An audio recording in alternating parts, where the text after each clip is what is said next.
सुप्रभात मित्रों। आज हम संस्कृत साहित्य की कड़ी में भारव की चर्चा करने वाले हैं।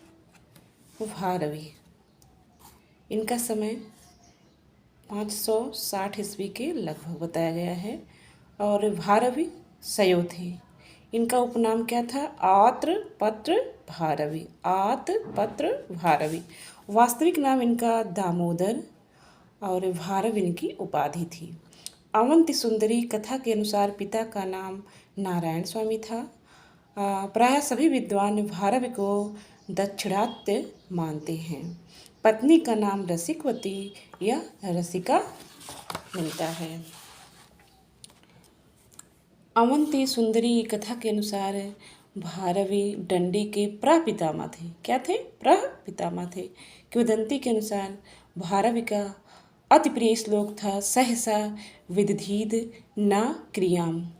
एक कथा मिलती है कि जब राजा कई वर्षों बाद अपने महल में वापस आते हैं तो देखते हैं कि उनकी रानी किसी पुरुष से गले मिल रही हैं, तो वो तुरंत अपनी म्यान से तलवार निकालते हैं उस पुरुष को मारने के लिए। तभी उनकी नज़र इस श्लोक पे जाती है, तो वो अपनी तलवार को म्यान में रख लेते हैं और फिर उन्हें पता चलता है ये कोई अन्य पुरुष नहीं, उनका ही पुत्र है। तो देखिए मित्रों, ये श्लोक कितना उपयोगी है। सहसा विदधीत न क्रियाम। अचानक हमें कोई कार्य नहीं करना चाहिए, कोई काम हमें सोच समझ के करना चाहिए। ये अपने शयन कक्ष में इसे लगा रखे थे। किसी समय पत्नी की आवश्यकता पूर्ति के लिए उसे एक वणिक से कुछ ऋण लेना पड़ा और धरोहर के रूप में उसने सहसा विदधीत न क्रियाम श्लोक रख दिया। अवंती सुंदरी कथा के अनुसार भारवी पुलकेशिन द्वितीय के अनुज विष्णुवर्धन के सभा पंडित थे। क्या थे? सभा पंडित थे। इनका कृतित्व क्या है? किरातार जूनियम जो महाकाव्य है, इसकी गणना किसमें होती है? बृहत्तई में होती है। यह बृहत्तई का प्रथम ग्रंथ है।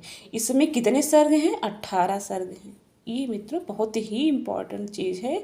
सर्ग पूछे जाते हैं और बृहत्तई में किस ग्रंथों की चर्चा होती है, ये भी प्रश्न आता है। तो इसमें हम देखते हैं कि प्रथम महीने की गणना होती किसकी? किरातार जूनियम महाकाव्य है, इसकी प्रथम बृहत्तई ग्रंथ में गणना होती है और इसमें 18 सर्ग हैं। इसमें कौरवों पर विजय प्राप्ति के लिए अर्जुन का हिमालय पर्वत पर जाकर तपस्या करने, किरात वेशधारी शिव से युद्ध और प्रसन्न शिव से पाशुपत अस्त्र की प्राप्ति का वर्णन है। पहले सर्ग में हम देखते हैं दुर्योधन के शासन प्रबंध का वर्णन तथा युधिष्ठिर द्रौपदी का कौरवों के प्रति कर्तव्य विषयक संवाद है। सर्ग दूसरे में देखते हैं युधिष्ठिर भीम का संवाद, व्यास का आगमन है। तीसरे सर्ग में युधिष्ठिर व्यास संवाद, अर्जुन का प्रस्थान। चौथे सर्ग में शरद वर्णन, पांचवें में हिमालय वर्णन, छठे में हिमालय पर अर्जुन की तपस्या, तपो विघ्नार्थ इंद्र का अप्सराओं को भेजना। सातवें सर्ग में गंधर्वों और अप्सराओं के विलासों का वर्णन है। आठवें सर्ग में गंधर्वों और अप्सराओं की उद्यान क्रीड़ा और जल क्रीड़ा का वर्णन मिलता है। नौवें सर्ग में सायंकाल और चंद्रोदय वर्णन, सूरत वर्णन, प्रभात वर्णन। 10वें सर्ग में वर्षादि वर्णन, अप्सराओं का चेष्टा वर्णन तथा उनका प्रयत्न वैफल्य। 11वें सर्ग में इंद्र अर्जुन संवाद, मुनि रूप में इंद्र का आगमन। 12वें सर्ग में अर्जुन की तपस्या, किरात वेशधारी शिव का आगमन। 13वें सर्ग में बाण के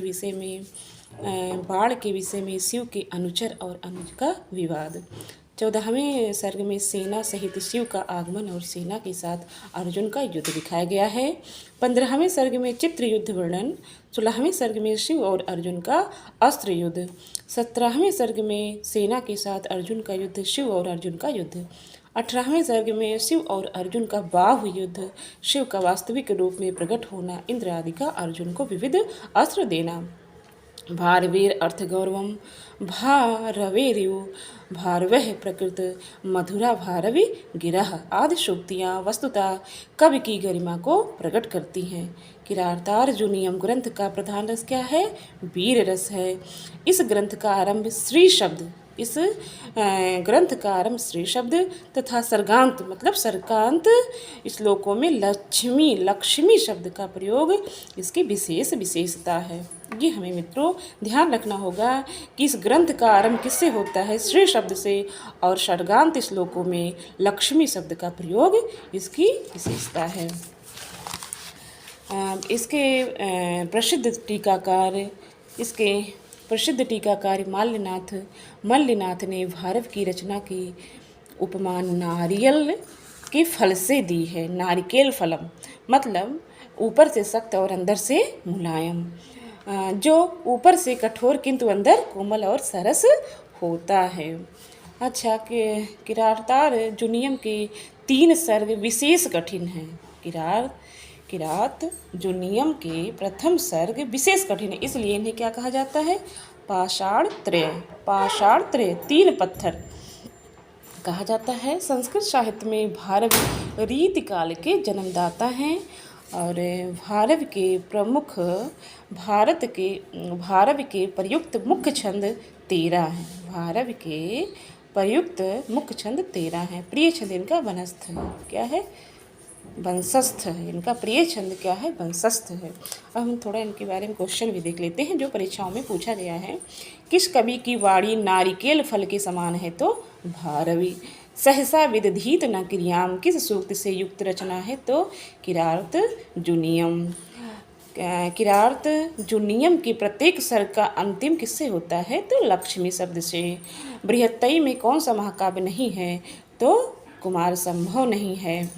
भारवी द्वारा रचित किरात जुनियम का प्रधान रस क्या है, तो वीर रस है। बृहत्तई में कौन सा महाकाव्य नहीं है, तो रघुवंशम नहीं है।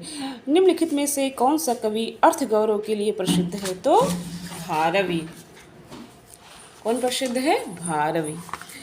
निम्नलिखित कृत्यों में कौन सी भारवी द्वारा रचित है, तो किरात जुनियम। और किरातार्जुनियम की रचनाकार कौन है, तो भारवी हैं।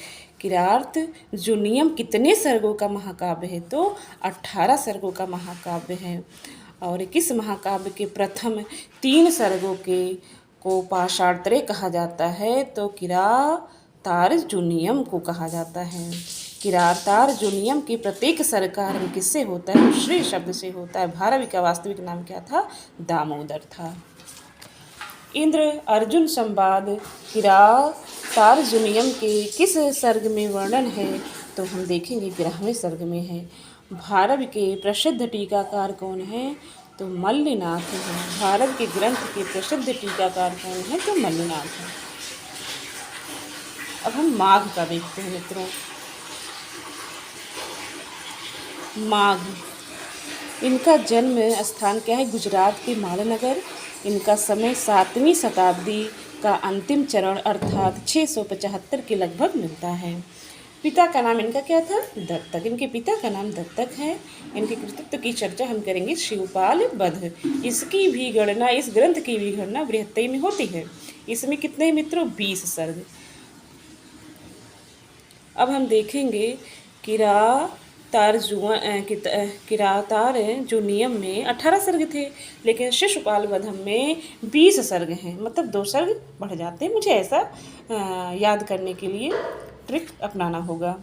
इस महाकाव्य में शिशुपाल वध बृहत्तई का द्वितीय रत्न माना जाता है।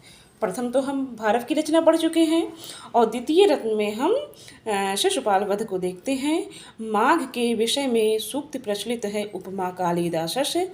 हमने पहले देखा कालिदास की उपमा किसके लिए है, कालिदास को उपमा अलंकार के लिए जाना जाता है, और जो है भारवी को अर्थ गौरव के लिए, और दंडी को पदलालित्य के लिए, और माघ में ये तीनों गुण पाए जाते हैं। उपमा कालिदासस्य भारवे अर्थ गुणम दंडिना पदलालित्यम माघे संति त्रयोः गुणः। विशेषता, माघ की विशेषता यह है कि इनमें तीनों गुणों का मणिकांचन संयोग प्रस्तुत किया है। इनमें प्रसाद, माधुर्य, ओज गुणों का संतुलित सामंजस्य है। उपमा, अर्थगौड़ और पद लालित, इन तीनों गुणों की प्रचुरता के कारण माघे संति त्रयोः गुणा उक्त कवि वृंद में बहुश्रुत है। शिशुपाल वध की कथा महाभारत से ली गई है। श्री शब्द से ग्रंथ का आरंभ होता है। श्री शब्द से ग्रंथ का आरंभ होता है और भारत के भी ग्रंथ का आरंभ श्री से ही होता है। और संक्षिप्त चर्चा हम देखते हैं इस कथा की। इसमें देवर्षि नारद द्वारा शिशुपाल के पूर्व जन्मों का विवरण देते हुए उनके अत्याचारों का उल्लेख, श्री कृष्ण से उनके संहार की प्रार्थना, युधिष्ठिर के राजशौर्य यज्ञ में श्री कृष्ण का इंद्रप्रस्थ पहुंचना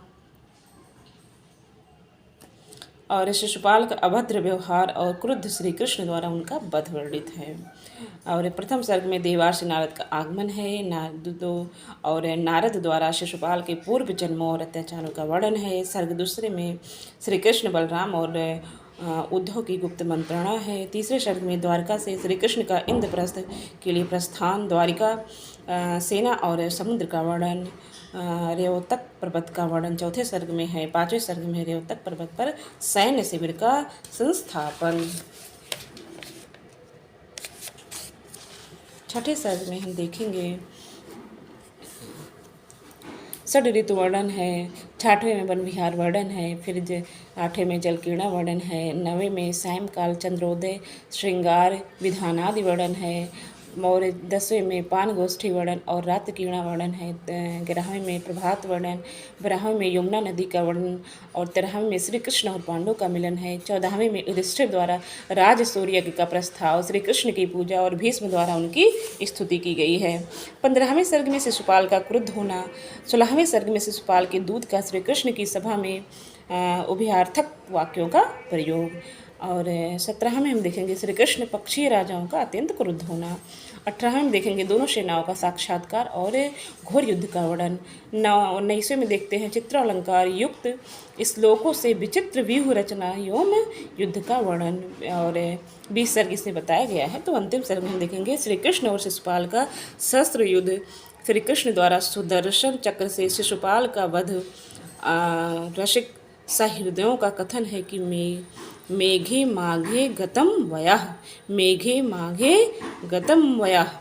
कभी माघ ने सूर्योदय और चंद्रास्त को देखकर महाकाय हाथी के दोनों ओर लटकते हुए 2 विशाल घंटों की कल्पना कवि ने की है। इस कल्पना की उत्कृष्टता के कारण उत्कृष्टता के आधार पर माघ का नाम ही घंटा माघ पड़ गया। माघ ने शिशुपाल वध के प्रथम 9 सर्गों में अपने अक्षय शब्दकोश का पूर्ण प्रदर्शन किया है। शिशुपाल वध का अंगी रस वीर रस है। अब हम क्वेश्चन देखते हैं। उपमा पदलालित और अर्थ गौरव की दृष्टि से एक साथ 3 गुणों से युक्त कौन सा संस्कृत कवि है प्रसिद्ध है? तो माघ। संस्कृत के किस कवि के लिए घंटा विशेषण प्रयुक्त किया गया है? माघ। यहाँ हमने देखा भी है। काव्य रचना की दृष्टि से महाकवि माघ किन 3 गुणों के से विभूषित स्वीकार किए जाते हैं? तो उपमा, अर्थ गौरव और पदलालित। शिशुपाल वध का अंगिरस क्या है? वीर रस है। शिशुपाल वध में कितने सर्ग हैं? तो 20 सर्ग हैं। कितने सर्ग हैं? 20 सर्ग हैं। 9 सर्ग गते माघे 9 शब्दों न विदते। उक्ति किस ग्रंथ से उद्धृत है? तो हम देखते हैं शिशुपाल वध से। विभवी भावो विभा भावी विवो विभी 2 वर्णों वाला श्लोक किस कवि का है? तो माघ का है। माघ की लिखी कितनी रचनाएं हैं? तो कितनी रचनाएं हैं हम देखेंगे। एक ही रचना करके माघ जी फिर प्रसिद्ध हो गए। शिशुपाल वध के रचयिता कौन है? तो देखेंगे माघ है। शिशुपाल वध महाकाव्य की कथा ली गई है तो महाभारत से ली गई है। शिशुपाल वध ग्रंथ प्रारंभ होता है श्री शब्द से। शिशुपाल का वध किस सर्ग में वर्णन है? शिशुपाल का वध किस सर्ग में वर्णन है? तो 20वें सर्ग में वध है इनका। माघ के पिता कौन है? तो हम देखते हैं कि दत्तक हैं। माघ का समय क्या है? तो हम देखेंगे 675 है। फिर हम देखते शिशुपाल वध महाकाव्य बृहत्तई का रत्न माना जाता है द्वितीय। धन्यवाद मित्रों।